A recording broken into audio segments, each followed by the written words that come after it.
దేవుని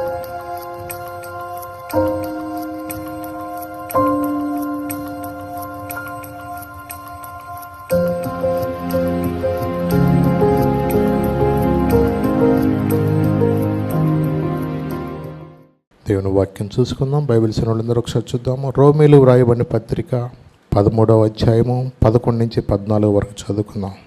మరియు మీరు కాలము నెరిగి నిద్ర మేలుకొని వేళ అయినదని తెలుసుకొని అలాగు చేయుడి. మనము విశ్వాసులమైనప్పటికంటే ఇప్పుడు రక్షణ మనకు మరి సమీపంగా ఉన్నది. రాత్రి చాలా గడిచి పగలు సమీపంగా ఉన్నది గనుక మనము అంధకార క్రియలను విసర్జించి తేజస్ సంబంధమైన యుద్ధోపకరణములు ధరించుకుందాము. అల్లరితో కూడిన ఆటపాటలైనను మత్తైనను లేకయు కామ విలాసములైనను పోకిరీ చేష్టలైనను లేకయు కలహమైనను మత్సరమైనను లేకయు పగటి యందు నడుచుకున్నట్టు మర్యాదగా నడుచుకుందాము. మెట్టుకు ప్రభువైన యేసుక్రీస్తును ధరించుకుని వారే శరీరేచ్ఛలను నెరవేర్చుకున్నటకు శరీరము విషయమై ఆలోచన చేసుకొనకుడి. అపోస్తలుడైన పౌలు గారు ఇక్కడ రోమా సంఘానికి తెలియచేస్తున్నట్లుగా అంత్య దినముల్లో దేవుడు ఈరోజు మనతో కూడా చెప్తున్నాడు. ఏమనంటే ఇక్కడ మీరు కాలము నెరిగి నిద్ర మేలుకొని వేళ ఉన్నదని తెలుసుకుని అలాగూ చేయుడి. మనము విశ్వాసులమైనప్పటికంటే ఇప్పుడు రక్షణ మనకు మరి సమీపముగా ఉన్నది. రాత్రి చాలా గడిచి పగలు సమీపముగా ఉన్నది కనుక మనము అంధకార క్రియలను విసర్జించి తేజస్ సంబంధమైన యుద్ధోపకరణలను ధరించుకుందాము అంటున్నాడు. నిజమే, ఎందుకంటే మనము కాలము ఎరిగి నిద్ర మేలుకొని వేళ అని తెలుసుకోవాలంటారు. నిజమే, ఎందుకంటే ఈ రోజున మనకి వ్యవసాయదారుడికి అది విత్తే కాలము తెలుసు కాబట్టి వ్యవసాయానికి ఏ సమయంలో విత్తనాలు వేయాలో తెలుసుకుంటాడు. దాని ప్రకారమే కోత కాలాన్ని కూడా ముందుగానే ఊహించి పలానా టైంకి మా పంట కోతకు వస్తుందని ఆ కాలం అరిగే వ్యవసాయం అనేది వ్యవసాయదారుడు చేస్తూ ఉంటాడు. అలాగే కొన్నిసార్లు వలస పక్షులు కూడా ఉంటాయి. అవి కొన్నిసార్లు వాటికి సీజన్ బట్టి వాటి కాలాన్ని బట్టి కొన్ని ప్రాంతాలకు అవి వచ్చి అవి ఏం చేస్తాయంటే అవి గుడ్లు పెట్టి అలాగే పిల్లలను చేసుకుని మళ్ళీ వాటి సమయం వచ్చినప్పుడు ఆ కాలాన్ని బట్టి ఆయా ప్రాంతాలకు అవి వెళ్ళిపోతూ ఉంటాయి. అంటే ఈ లోకంలో అనేక మంది మరి వారి యొక్క కాలాన్ని ఎరిగి అనేక మంది వారి పనులు చేసుకుంటూ ఉంటారు. నిజమే, మరి దేవుడు కూడా మరి మనల్ని ప్రేమించి అంత్యదినంలో ఉన్నాము, మనందరము కూడా రక్షణ పొందాలని దేవుని యొక్క రాకడ సూచనలు కూడా జరుగుతున్నవి అన్నట్లుగా మనకు తెలియజేస్తుంది. అలాగే ఆమోసు భక్తుడు ఒక మాట చెప్పాడు. 5వ అధ్యాయం 13వ వచనం చదివితే అక్కడ ఇది చెడు కాలం అన్నాడు. అక్కడ ఆమోసు చూడండి ఒకసారి ఆ మాట.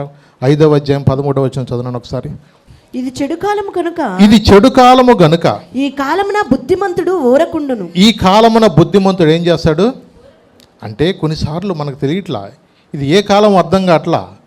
అందుకని కొన్నిసార్లు కొంతమంది అంటారు ఇది కలికాలం అయ్యా అన్నట్టుగా మాట్లాడతారు. అంటే ఈ లోకంలో మనుషులు ఎలా ఉన్నారంటే అల్లరితో కూడిన ఆటపాటలతోటి మత్తులో ఉండటం, అలాగే కామ విలాపాలతో పోకిరి చేష్టలతో, అలాగే ఈ లోకంలో మరి అనేక మంది కూడా చీకట్లో నడుచుకుంటున్న ప్రజలను చూసి ఆయన అంటున్నాడు. అందుకని అంటే మెట్టుకు ప్రభు అయిన యేసుక్రీస్తును ధరించుకున్న వారే శరీరేచ్ఛలు నెరవేర్చుటకు శరీర విషయమే మీరు ఆలోచన చేయొద్దు. ఇది ఏ కాలం అంటండి? చెడు కాలం అంటండి. నిజమే, వేసవకాలం గురించి తెలుసు మనకి, వర్షాకాలం గురించి తెలుసు, ఇంకేం కాలం శీతాకాలం గురించి తెలుసు. ఒక ఆయన అనుభవంతో చెప్పాడు, అన్ని కాలాల కన్నా శ్రేష్టమైన కాలం అంట పోయే కాలం అంట. అంటే ఈ లోకంలో అనేక మంది కూడా ఎలాగ ఆలోచిస్తున్నారంటే ఏ కాలం అర్థం కావట్లేదు, పరిస్థితులు ఎలా ఉంటాయి అర్థం కావట్లేదు ఈ రోజున. మరి ఎందుకు కడుపు మండి ఆ మాట అన్నాడో కానీ అన్ని కాలాల కన్నా శ్రేష్టమైన కాలం అంట ఆయనకి. ఏ కాలం అంటే పోయే కాలం అంటున్నాడు. నిద్రమే, ఎందుకంటే ఇది నిద్రపోయే కాలం కాదు కదా. ఏ కాలం ఇది? వాక్యం వినే కాలం, ఇది వాక్యం నేర్చుకునే కాలము. నిజమే, ఈ రోజున చాలామంది కూడా వాక్యం అనేది వినట్లా. ఆవు కొంతమంది ఏం చేస్తా అంటే పశువుల డాక్టర్ గారు ట్యాబ్లెట్ అరటి పండులో పెట్టేసి దాని గొంతులో దోస్తాడు. అది అంతకన్నా తెలియగలది. అదేం చేస్తంటే అరటి పండు మింగేస్తుంది, బిళ్ళేమో టక్కన ఉడిచేస్తుంది అది. అంటే చూడండి ఈ రోజున ఎలా ఉన్నారంటే మనుషులు కూడా ఉపమానం మింగేస్తారు, ఉపదేశాన్ని వదిలేస్తారు.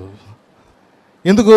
మధ్యలో ఏదైనా బాతుల గురించి కప్పన గురించి కానీ ఏమైనా చంపేశాడని చెప్పినకో అది గుర్తుంటుంది వాళ్ళకి. ఇంకా మార్తం గురించి చెప్పినా, దానియేలు గురించినా, అబ్రహాం గురించి చెప్పినా ఆ రోజు వాక్య పాస్టర్ గారు ఏం చెప్పారంటే ఏం లేదమ్మా, ఇవాళ బాతు కథ చెప్పారు పాస్టర్ గారు. అంటే మనుషులు ఏం గుర్తుపెట్టుకుంటున్నారు? ఈ రోజున అనేక మంది కూడా వాళ్ళ మనసులో ఉన్నదో మనుషులు ఎలా ఉన్నారంటే ఉపమానం మింగేస్తున్నారు, ఉపదేశాన్ని వదిలేసేస్తున్నారు. ఏం చెప్పాడు రా అంటే పాస్టర్ గారు కొంతమంది గుర్తుండదు. వీళ్ళ మనసంతా కాన్సన్ట్రేషన్ ఉండదు. ఒకటి, ఇది చెడు కాలము. ఈ రోజున మనం అందుకని చాలా జాగ్రత్తగా ఉండాలి. దేవుని మందిరానికి వచ్చిన మన జీవితాల్లో కూడా ఎందుకు ఈ మాటలు చెప్తుందంటే రక్షణ సమీపముగా ఉన్నది అన్నాడు. ఇక్కడ ఏమన్నాడు?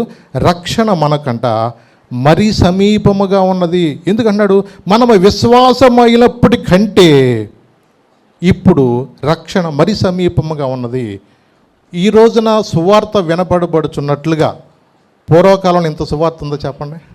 మీరు ఎక్కడికి వెళ్ళినా చూడండి, ఏ ప్రాంతంలో చూసినా వాల్ పోస్టర్లతో నింపబడి ఉన్నాయి. ఈ కాలంలో మనం చూస్తూ ఉంటుంటే అనేక ప్రాంతాల్లో కూడా దైవజనులు ప్రేరేపించి మరి ఎక్కువగా వేసవి కాలం ఏం చేస్తారంటే బహిరంగ మీటింగ్స్ అవి పెట్టుకుంటూ ఉంటారు. కాబట్టి ఎక్కడికి వెళ్ళినా ఈ రోజున అనేక మంది వాక్యాన్ని, ఎందుకంటే సువార్త అనేది పూర్వకాలము ఇంత సువార్త లేదు, పూర్వకాలం ఇంత బైబిళ్ళు లేవు, ఇంతవరకు మనకి ఇలా సేవకులు కూడా మనకు అందుబాటులో ఉండేవాళ్ళు కాదు. అలాగే ఇంత విస్తారమైన సాక్ష్యాలు కానీ ఇంటర్నెట్ ఫెసిలిటీస్ కానీ పూర్వం ఉన్నాయా అంటే లేవు. ఈ రోజున మనము ఎన్నో సువార్త వినటానికి అవకాశం ఉంది ఈ రోజున. అయినా ఈ రోజున మనుషులు వాక్యం అనేది వాళ్ళకి హృదయంలోకి వెళ్ళట్లేదు. రక్షణ మరీ సమీపంగా ఉన్నా సరే ఈ రోజున వాక్యం అనేది మనుషులకు ఈ రోజున వెళ్ళట్లేదు. నిజమే, ఎందుకంటే ఈ రోజున క్రైస్తవ సంఘం అనేది సువార్త వాక్యం అనే వలన ఐగుప్తు అనే లోకాన్ని విడిచిపెట్టాలి. ఏ లోకం అది అంటే ఐగుప్తు అనే లోకాన్ని విడిచిపెట్టి కానానుగా పిలువబడుచున్న పరలోక రాజ్యం వైపు వెళ్ళటానికే సువార్త ప్రకటించబడుతుంది. ఐగుప్తు అనే లోకమును విడిచిపెట్టి కానానుగా పిలువబడుతున్న పరలోక రాజ్యానికి వెళ్ళటానికే అందరూ అంతటా మా రక్షణ పొందాలని సువార్త అనేది ప్రకటించబడుతుంది. నిజమే. అలాగే ఎందుకంటే ఈ లోకంలో అనేక మంది కూడా ఫరో బానిసత్వం కింద నలిగిపోయినట్లుగా అప్పులనే కాడి కింద నలిగిపోతున్నారు, అనారోగ్యాలనే కాడి కింద నలిగిపోతున్నారు. ఈ రోజున మానసికంగా అనేక కుటుంబాల్లో కూడా పేరుకు జీవించుతున్న పేరు మాత్రం ఉంది కానీ మృతుడివే అన్నట్లుగా ఈ రోజున సాతానిక కబంధ హస్తాలు నలిగిపోతున్నారు. ఐగుప్తు కాలంలో, ఆ రోజుల్లో ఫరో కాలంలో మరి ఇశ్రాయేలు ప్రజలు వెట్టి పనుల చేత బానిసత్వం నలిగిపోయినట్లుగా ఈ రోజున అనేక మంది కూడా రకరకాలైన పరిస్థితులు గుండా నలిగిపోతూ ఉన్నారు. అందుకని ఈ రోజున చాలామంది ఆత్మహత్యలు ఎక్కువైపోతున్నాయి. ఎక్కడ చూసినా వాళ్ళు అనుకోకుండా ఈ రోజున చాలామంది చనిపోతున్నారు. చూడండి, ఎందుకంటే మానసికంగా ఒత్తిడి ఈ రోజున ఎక్కువైపోతుంది. ఆఫీసుల్లో కూడా టెన్షను. అలాగే కొన్నిసార్లు రకరకాలైన మరి చదువులు ఇంత పిల్లలు చూడండి, అసలుకి ఇంటర్మీడియట్ పిల్లలు కూడా ఈ యొక్క కాంపిటీషన్లో తట్టుకోలేక కొన్నిసార్లు కొంతమంది ఈ పరీక్షలో నేను ఫెయిల్ అయిపోతున్నామో, ర్యాంకులు రావేమో అనుకుని కొంత ఆత్మహత్య చేసుకునే బిడ్డలు కూడా ఉంటున్నారు ఇవాళ. అంటే ఈ రోజున తల్లిదండ్రులు బిడ్డలు కూడా చిన్నప్పటి నుంచి నేర్పిస్తున్నారంటే నువ్వు క్లాస్ ఫస్ట్ రావాలి ఏమన్నారు ఇవాళ. అంటే క్లాస్ ఫస్ట్ నువ్వు రావాలి అంటున్నారు. అంటే అందరు క్లాస్ ఫస్ట్ వచ్చేస్తారో చెప్పండి.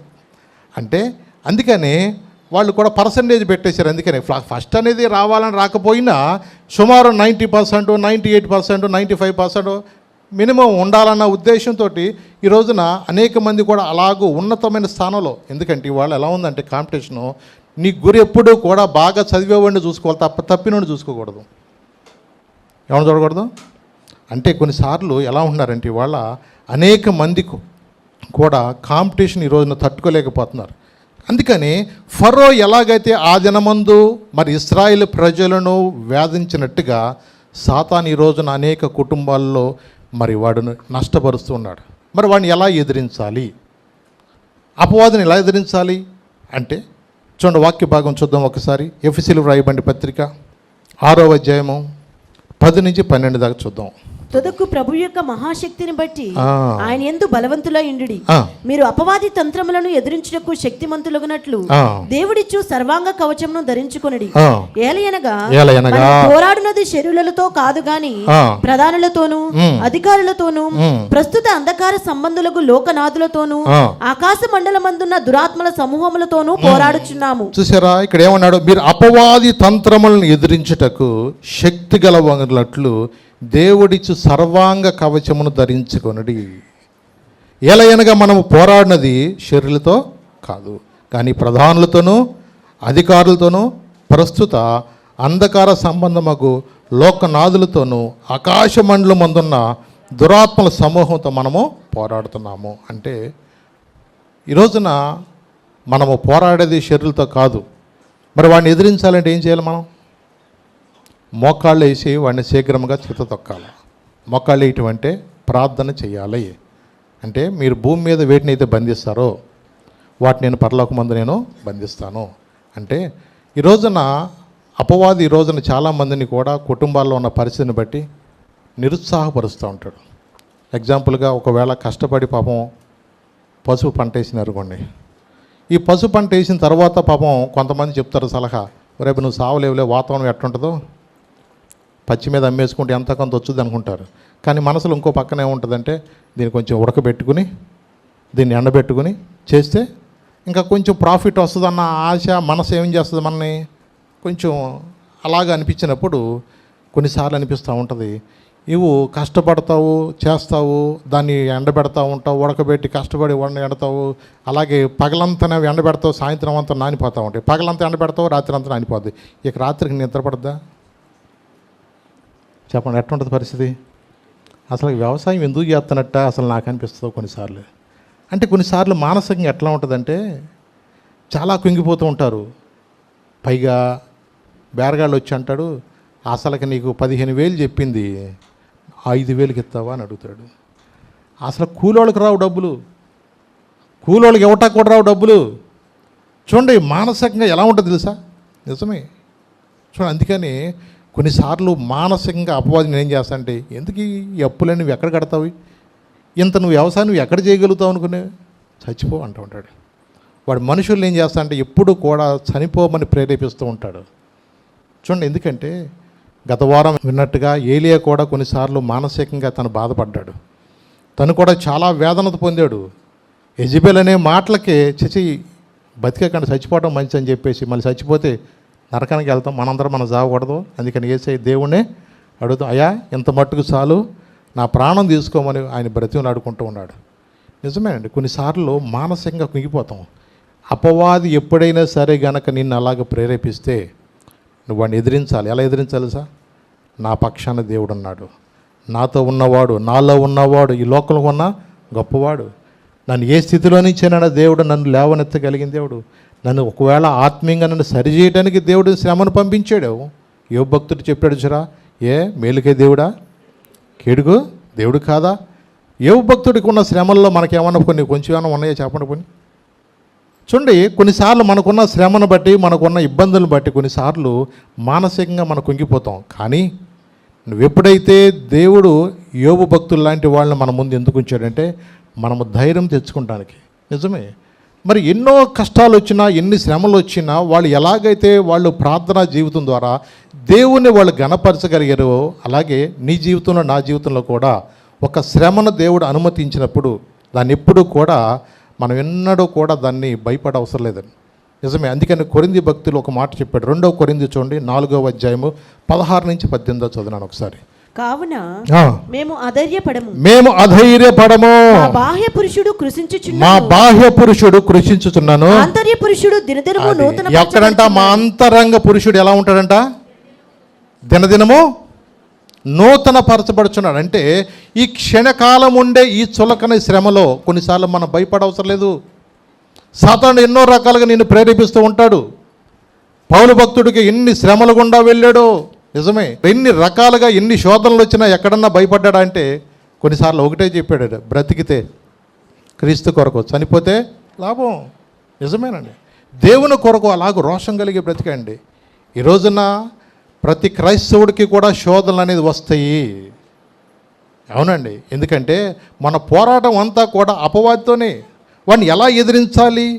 నిరాశ నిస్పృహలి ఎదురు నిలచిన, నిందలెన్న మబ్బులుగా మనలు కమ్మిన, నిరాశ నిస్పృహలి ఎదురు నిలచిన, నిందలెన్న మబ్బులుగా మనలు కమ్మిన, నిలచదం యేసుతో, నడిచదం దీక్షతో, నిలచదం యేసుతో, నడిచదం దీక్షతో, నిరీక్షణ బలముతో సాగిపోదము, నిరీక్షణ బలముతో సాగిపోదము.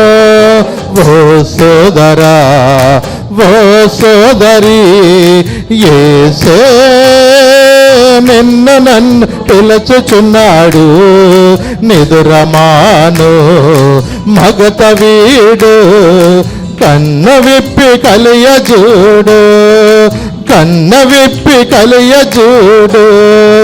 అపవాది బాణములు ఎన్ని విసిరినా, అగ్నిగంధకముల వాన చుట్టుముట్టినా, అపవాది బాణములు ఎన్ని విసిరినా, అగ్నిగంధకముల వాన చుట్టుముట్టినా, అదరము బదరము హరికి మనము వెరవము, అదరము బెదరము హరికి మనము వెరవము. అన్న యేసు సన్నిధిలో లేదిక భయము, అన్న యేసు సన్నిధి లేదిక భయము. ఓ సోదరా, ఓ సోదరి, యేసే నిన్ను నన్ను పిలుచుచున్నాడు. అగతమాను మగత వీడు, కన్న విప్పి కలియజూడు, కన్న విప్పి కలియజూడు.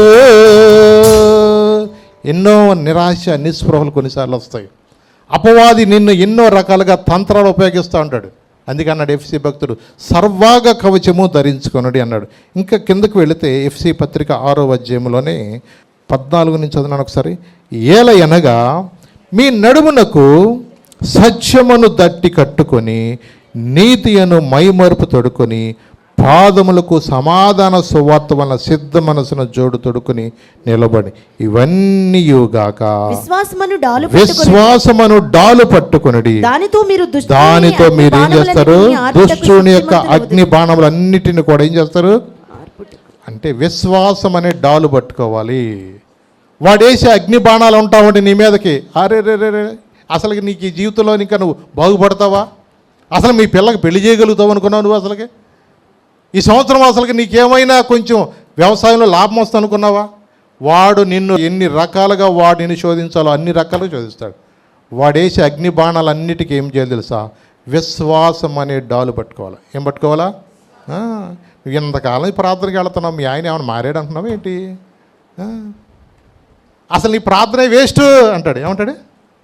నీ ప్రార్థన వేస్ట్, ఆడు నిన్ను పట్టేసుకున్నానే, ఆడిని వదలను, ఆడిని నేను తీసుకెళ్ళిపోతా, ఇలాంటి వాగుడు అవుతూ ఉంటాడు. ఒకటి, నా దేవుడు సజీవుడు, నా దేవుడు సర్వశక్తిమంతుడు, నా దేవుడు ఏదైనా చేయగలిగిన దేవుడు. నీ విశ్వాసము ద్వారా నువ్వేం చేయ తెలుసా?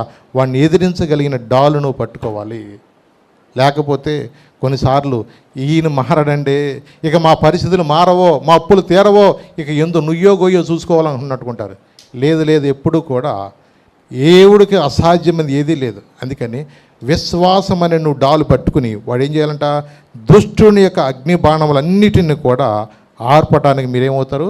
శక్తిమంతులు అవుతారు. కాబట్టి మన విశ్వాసం మనం ఉపయోగించాలి. నిజమే, విశ్వాసం ద్వారా రాజ్యాలు జయించారన్నాం కదా. మరి విశ్వాసము ద్వారానే కదా అన్ని అద్భుతాలు దేవుడు జరిగించాడు. అలాగే నీలో నాలో కూడా ఏముండాలి తెలుసా? దుష్టుని యొక్క అగ్ని బాణాలు చల్లార్చడానికి విశ్వాసం అనే డాలు పట్టుకోవాలి. ఈ లోకంలో ఎన్నో రకాలైన శోధనలు రావచ్చు. అందుకని 2 కొరింథీ పత్రిక చూడండి ఒకసారి, 10వ అధ్యాయము 3 నుంచి 4. మేము శరీరధారులమై నడుచుకొనుచున్న ప్రకారము యుద్ధము చేయము, మా యుద్ధోపకరణములు శరీర సంబంధమైనవి కావు గాని దేవుని ఎదుట దుర్గములను పడద్రోయజాలినంత బలము కలవై ఉన్నవి. చూసారా అన్నాడు?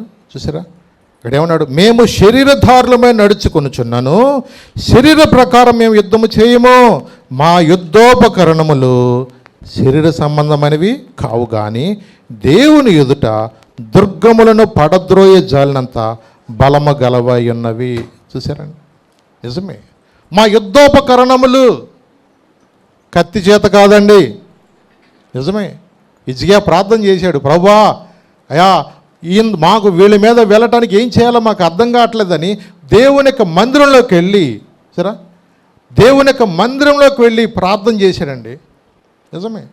ఆ దినములలో మరి ఇశ్రాయేలు ప్రజలు ఏం చేయాలో అర్థం కాని పరిస్థితుల్లో మరి రబ్షాకే మాట్లాడుతున్న మాటలో ఆయన తీసుకొచ్చిన ఉత్తరాన్ని తీసుకొచ్చి అష్షూరాజు ఏం మాట్లాడుతున్నాడో ఆ మాటలన్నీ కూడా దేవుని మందిరంలో తీసుకొచ్చి ప్రార్థన చేస్తూ ప్రారంభిస్తే 185,000 మందిని ఆ రాత్రి దేవుడు ఒక దేవదూత సైన్యం చంపేసిందంట. ఎంతమందిని అంటనే? అవును, 185,000 మందినండి. మరి ఏమన్నా వీళ్ళు కత్తులు పట్టుకెళ్ళారా చెప్పండి? విశ్వాసం అంతే. నిజమే, కొన్నిసార్లు ఎన్నో రకాలుగా మాట్లాడతాడు. ఆ రోజు అష్షూరు రాజు మాట్లాడినట్లుగా, ఫరో మాట్లాడినట్లుగా ఈరోజు దుష్టుడు నిన్ను కూడా ఎన్నో రకాలుగా మాట్లాడుతూ ఉంటాడు. అంతేగాని యెహోషాపాతు కూడా అలాగే ప్రార్థన చేశాడు. ఏం చేయాలో మాకు అర్థం కావట్లేదయ్యా, నీవే మాకు దిక్కని ప్రార్థన చేశాడు. దేవుడు నిజంగా వారి పక్షాన్ని యుద్ధం చేశారండి.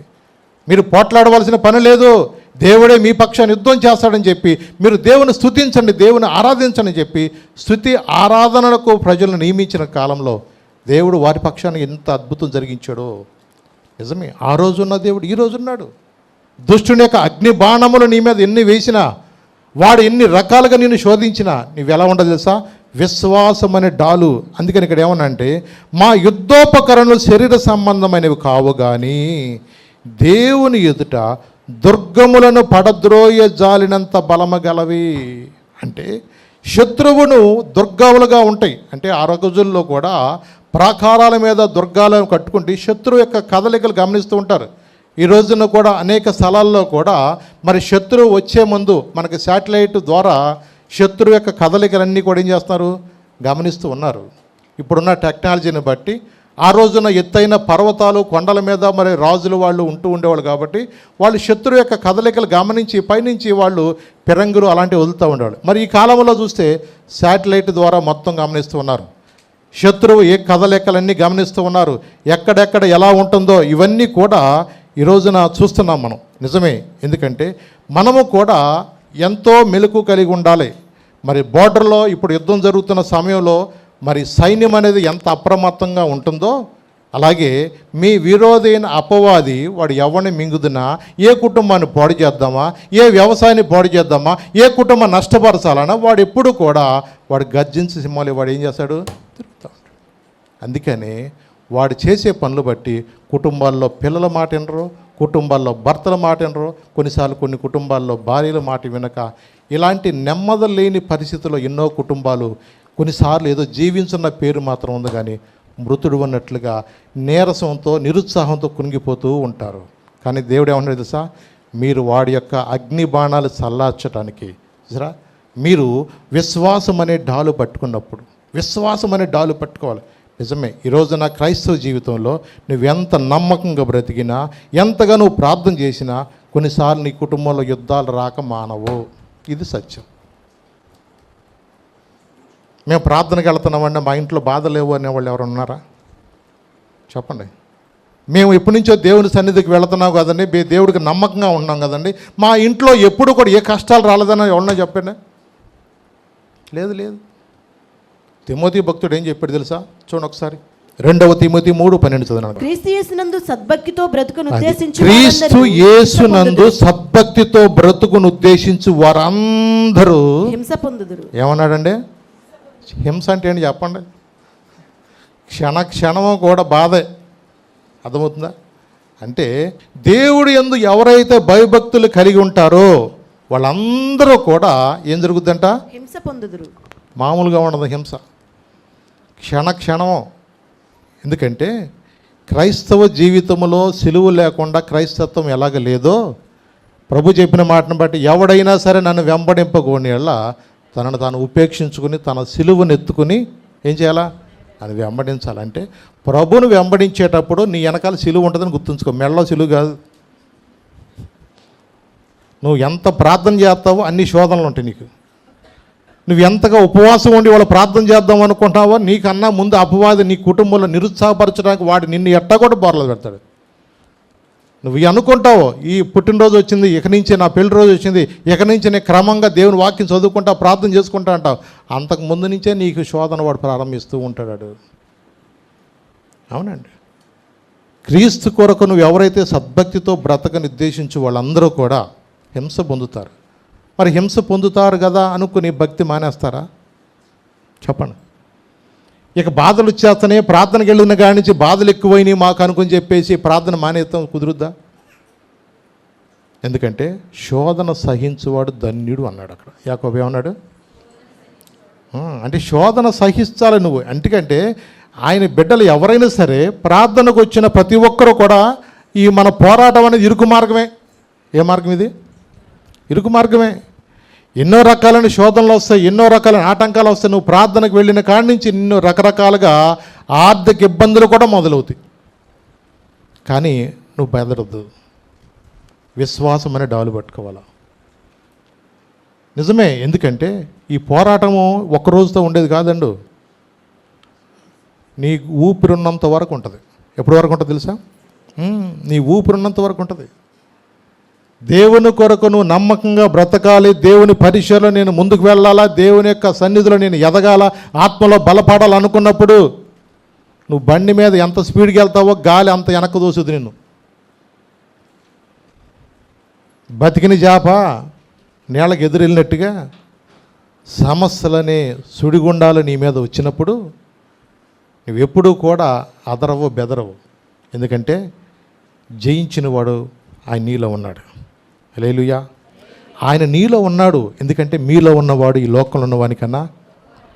అందుకనే నువ్వు వాడిని ఎదిరించాలంటే నీలో విశ్వాసం అనే రక్షణ మరి సమీపముగా ఉన్నది. ఈ రోజున కాలము నెరిగి, ఈ రోజున టైం దగ్గరికి వచ్చేసింది. అంత్య దినంలో మనం ఉన్నాము. అందుకని వాడికి సమయం కొద్దిగా అర్థమైపోయింది వాడికి. అందుకని ఎక్కడ చూసినా యుద్ధాలు, ఎక్కడ చూసినా యాక్సిడెంట్లు, ఎక్కడ చూసినా రకరకాల ఆటంకాలు పెడుతూ అనేక మందిని వాడు నష్టపరుస్తున్న ఈ కాలంలో నువ్వు మెలకు కలిగి ఉండాలి. ఏదో ఇప్పటి కాలపు శ్రమలు ఎన్నదగినవి కావన్నాడు. ఏదో వస్తూ ఉంటాయి, శోధన వస్తాయి, కానీ వాటన్నిటి నుంచి పంపించిన వాడికి తెలుసు. శోధన నీ మీదకి వచ్చిందన్న సంగతి ఆయనకి తెలుసు. నీకు మీద ఎన్నో పోరాటాలు, నీ మీద ఎన్నో తంత్రాలు, ఎన్నో రకరకాలైన ఆటంకాలు నీ మీద వస్తున్నాయని నీ తండ్రికి అన్నీ తెలుసు. మరి దూరం నుంచి కూడా ఆయన కనిపెడుతూ ఉంటాడు. నిజమే.